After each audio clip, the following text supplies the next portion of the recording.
All right, guys, welcome back. Chief Kirk for Kravology. This week, I'm complaining about all the garbage on the internet. Stay with me.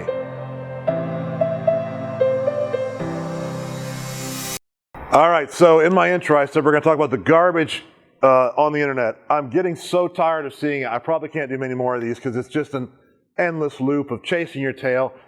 Most of the stuff that you see on the internet is not really Krav Maga. Next week we'll talk about Tim Larkin's hesitancy to review Krav Maga and then coming out with 3 different videos about it, which is, ironic at least. But this week I want to talk about something I saw inside one of his videos. It's an Israeli guy. He's talking about commercial Krav Maga is crap. He didn't use words quite that nice. And in general, he's right in the sense that if you say commercial Krav Maga, is Krav Maga taught by people who do a weekend seminar and try to make money teaching people self-defense, he's right. But it's very unusual to find someone that understands Krav Maga and its principles at a level that can explain to you why or why not you do X, Y, or Z. And if you can find an instructor like that, you need to stay with that instructor and they will help you understand how to apply the principles of Krav Maga. Krav Maga is a principle-based system. Principle is the only thing that works. And you even have people in the world, frankly, that say, here's my principle-based system. And because they can articulate an argument doesn't mean they're right. In fact, they're often wrong. And we'll get to that next week. All right, but this week we had this guy. His partner was in. I'm going to bring James in. And they're talking about getting grabbed on the street. So you're not paying attention or you think you're in a safe place. Somebody grabs your shirt, right? So he says, oh, sometimes they come underneath, but you shouldn't do this, you should do this, or this is more natural. That's true. You shouldn't do this and grab the thumb. That's true too, because this isn't the danger. This is the secondary danger. The primary danger is this person. But then he said, why would you try and sweep and punch, right? Well, my answer is we got about 10 reasons why. The first reason is, if someone grabs me right here, and I want to punch, and they see the punch coming, I'm not going to telegraph, but they see the punch coming, they can push, right? They can pull me down and away, right?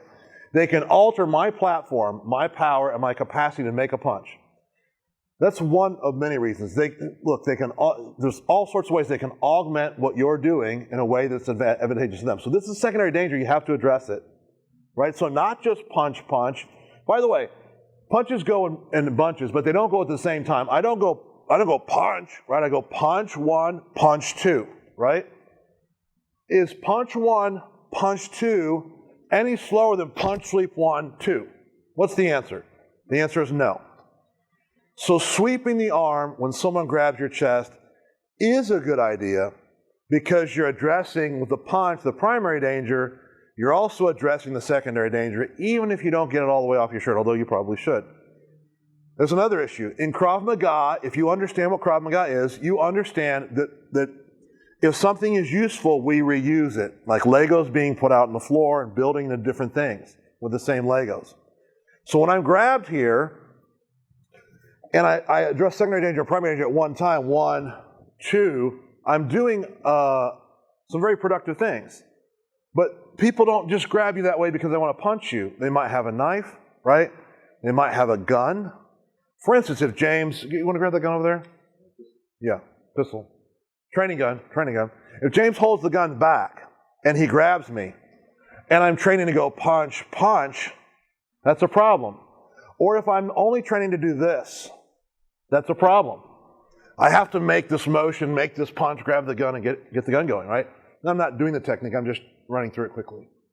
So when you understand the system of Krav Maga and you understand how the system tries to stay within a very powerful, elite, and narrow focus by applying principles and building on what has worked before in similar circumstances, you're more able to capture the system. If I go punch, sweep, punch, which is hand going out, 1, 2, and then I go redirect a gun, sweep, punch, that is much more similar than punch, and then do something different when the gun is around. But because the sweep is superior to punch, for 2 of the many reasons I just outlined, right? 2 of the major reasons. It's always better to understand Krav Maga and what you're doing and how the principles apply. So when we say it's a principle-based system, this is the last comment. Address a danger, right? So counterattack, control, finish. These are the basic principles of self-defense, right? Here's the problem. How many people really know how to address the danger, really know how to assess the danger so they can address the danger, and how many people really understand once they've done that where the connection to other attacks might be that look similar, like a grab with a gun pulled back. Those things all have to marry themselves, they all have to line up, and they all have to be high-level elite techniques or defenses that create power for you, right?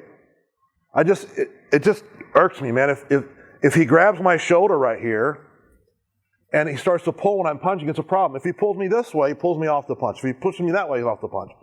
This doesn't make sense. And for someone that's done Krav Maga to say that, it shows how little they really understand about Krav Maga, the system, and specifically how to apply the principles. It's not enough to say I'm addressing the danger if you don't know what the danger really is. All right, I'm complaining. I'm done complaining. That's all I have to say about that. All right, guys, even though I'm cranky today, I want you to go to Kravology. You're probably there now. I want you to subscribe to stuff, like stuff, go to the YouTube channel, join stuff, do the stuff that helps us do what we do here. And remember, ignorance is the enemy. Really understand what you're doing. And if you're learning from somebody, make them explain to you why what they're saying is the optimal solution.